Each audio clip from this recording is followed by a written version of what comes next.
All right. Assalamu alaikum wa rahmatullahi wa barakatuh. Wa alaikum assalam wa rahmatullahi ta'ala wa barakatuh.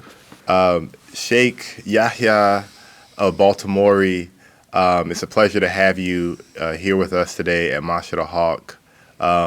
Discussing matters that are on the hearts and minds of a lot of people in our community.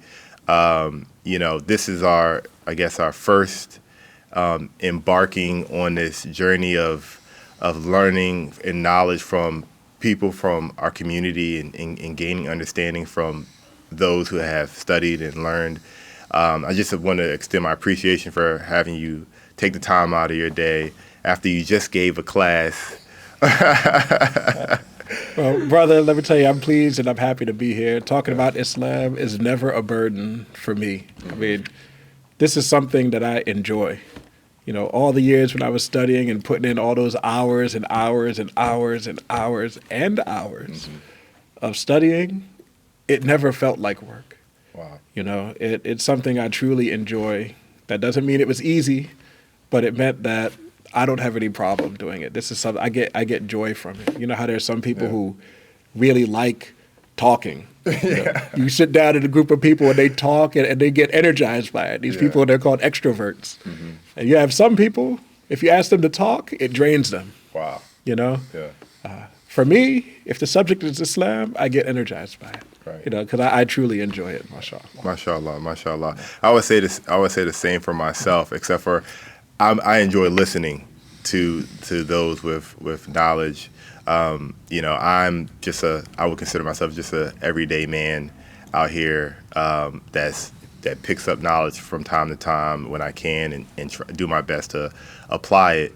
But I've had the opportunity to have one-off conversations with you about the importance of knowledge, the importance of even the everyday man, maybe to someone who's not wanting to become an alim or a sheikh, as we talked about earlier, but just the importance of knowledge just to their everyday life. So I just was wanted you to maybe expound upon that for the audience to kind of talk about that importance.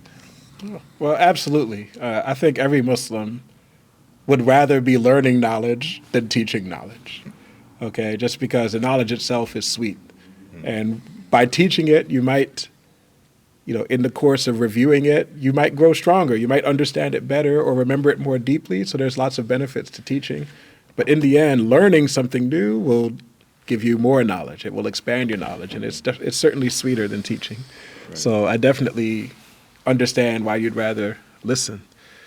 And this is actually a good attribute of the Muslim. Our Prophet, sallallahu alaihi wasallam, he said in a hadith narrated by At-Tirmidhi, لن يشبع المؤمن من خير يسمع حتى يكون منتهاه الجنة. He said, the perfect believer, he never feels satisfied with the good he has heard, meaning like knowledge of the religion. He says, until he reaches his end in paradise. SubhanAllah. So, a Muslim never feels like he knows enough. He always wants to learn more, all the way until he dies. Right. And the biggest scholars this ummah has ever seen, people like Abu Hanifa, Imam Malik, Imam Shafi'i, Imam Ahmed, these scholars, they continued seeking knowledge clear all the way to the end, even though their level of knowledge is barely comprehensible to the likes of me. So if they're still looking for more, then what about us? Right. Right. So, I think there's, a lot of us find ourselves, maybe we're born Muslim, right? And we picked up things from our parents. And then some of us converted to Islam, right? And we picked up what we thought were the basics to be able to pray and wudu. But then we find ourselves in a different community, finding that people are doing things differently than the way that we've been taught. And sometimes it's confusing for us. You hear the words like madhabs, you hear words like schools of thought, right? And I think for sometimes people who are just starting to, I guess, even if you're born Muslim, maybe discover Islam for yourself, right? Not just following your parents, and people who have converted to Islam and they come across as they get a little confused. So just kind of wanted to know how people should approach this topic, or, even the importance of schools of thought or madhab if you see it that way. Sure. That's kind of a big question, so I don't know where I'm going to begin with my Right. answer. But I suppose I'll start with a hadith of the Prophet sallallahu alaihi wasallam. He said, "Innama al-ilmu bit-ta'allum." It means knowledge can only be gained from a teacher. Okay, so kind of the first answer to that is that no one should be trying to teach themselves this deen. Islam cannot be learned by reading books. Islam cannot be learned by going to websites. Islam cannot be learned through YouTube videos.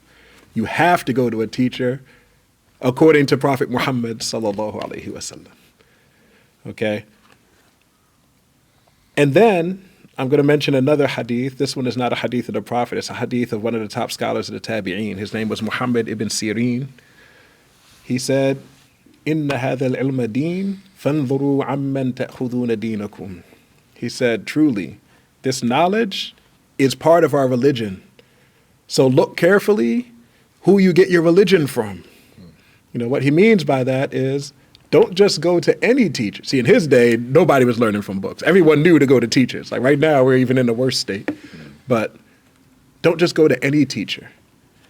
This is the tabi'een we talking about. Go to the teacher and find out who his teacher was. You understand? And in this way, we develop something that's called a sanad, a chain of transmission. Those tabi'een who were teaching, it was like, you know, some of the tabi'een who were teaching were taught by the Sahaba. And therefore, you can trust what they're saying because their teachers were trustworthy. Some of the tabi'een were not taught by the Sahaba, and they were making stuff up. Some of them were hypocrites, you know, in the time of the tabi'een, I mean, some of them were hypocrites. So you don't want to just take from anybody. Okay, you want to make sure that your teacher is trustworthy and knowledgeable, and that he learned from a teacher that's trustworthy and knowledgeable, who learned from a teacher that's trustworthy and knowledgeable, with chains that go back to the Prophet sallallahu alaihi wasallam.